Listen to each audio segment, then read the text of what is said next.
The sun dipped low behind the jagged mountains surrounding Redstone Valley, painting the sky in streaks of fire red and molten gold.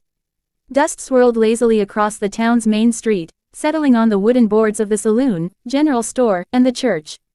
It was the kind of evening that carried an uneasy stillness, the calm before a storm that no one could predict. Mara Whitlock ran across the boardwalk, her boots thudding on the dry planks, hair whipping across her face. Her chest heaved as she called out, her voice trembling with desperation. "Please stop doing that forbidden thing," she shouted. Her eyes were wide with fear, reflecting the orange glow of the setting sun. But the man she was addressing didn't even glance her way. Colton Graves, the rancher, stood at the edge of his property, tall and imposing. He had always been a solitary figure, someone the townsfolk spoke of in hushed tones, part awe, part fear. Rumors of his strange activities had been swirling for weeks, whispers of odd lights at night and bizarre symbols carved into the earth. Some said he was mad.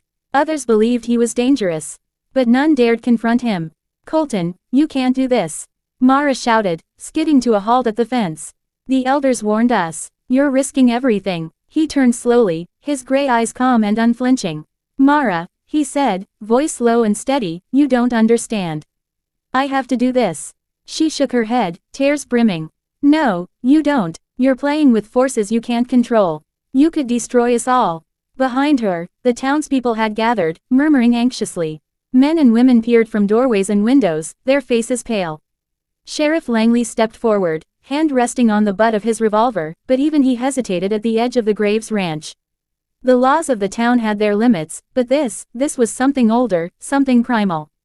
Colton knelt in the dirt, tracing strange symbols into the earth with precise movements. A faint blue smoke began to rise from the carvings, curling into the twilight sky. The air was charged, thick with an electric tension that made the hair on the townspeople's arms stand on end. "Mara, step back," Colton said. "This is bigger than the town, bigger than any of us. I'm trying to protect something, protect everyone. Protect us," she cried, voice breaking. "You're risking our lives. Look at the sky, Colton. Look at the signs." The townspeople gasped. The clouds above swirled unnaturally, reflecting the eerie glow of the blue smoke. Horses whinnied in the stables, and dogs barked frantically. The wind carried a strange hum that seemed to resonate in every chest. Colton rose to his feet, raising his arms.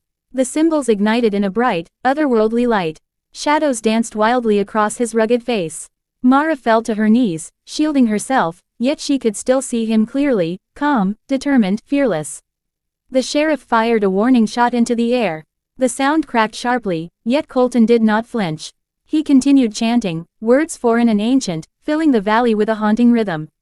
Mara's cries cut through the chaos. "Colton, please, stop, think of what you're doing." For a long moment, he paused, meeting her gaze. There was a flicker of sorrow in his eyes. "I know the danger," he said softly, "but some boundaries must be crossed for the greater good. You'll understand one day." The crowd roared, some charging forward, fists raised. Others cowered in fear, backing against the boarded-up windows. But the blue flames surged higher, forming an invisible barrier that kept them at bay. Mara crawled closer, sobbing, desperate to reach him. "Colton, please, I beg you, come back." He looked down at her, a faint smile touching his lips. "I can't, Mara, not yet, but I promise, when this is done, everything will be different." Then, with a sudden rush of energy, he completed the final motion of his ritual. The flames erupted into a brilliant, blinding light. The earth shook beneath the crowd, and the wind screamed through the streets of Redstone Valley. When the light faded, Colton was gone. The blue glow had vanished. The symbols were no longer etched into the soil. The ranch lay still, as if nothing had happened. Mara sank to the ground, her body trembling, heart racing.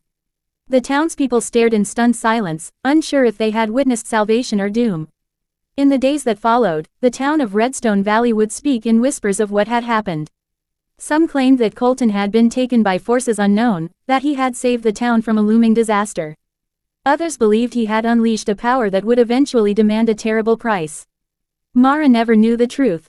All she knew was that the man she loved and feared had done something none of them could understand, and that Redstone Valley would never be the same again.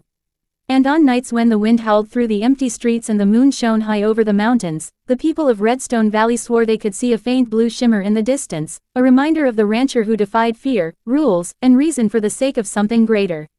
Sometimes, Mara would whisper to herself, "Please stop doing that forbidden thing," remembering that desperate plea that had fallen on deaf ears. And sometimes, just sometimes, she thought she saw Colton's eyes in the shimmer, calm, resolute, and unafraid.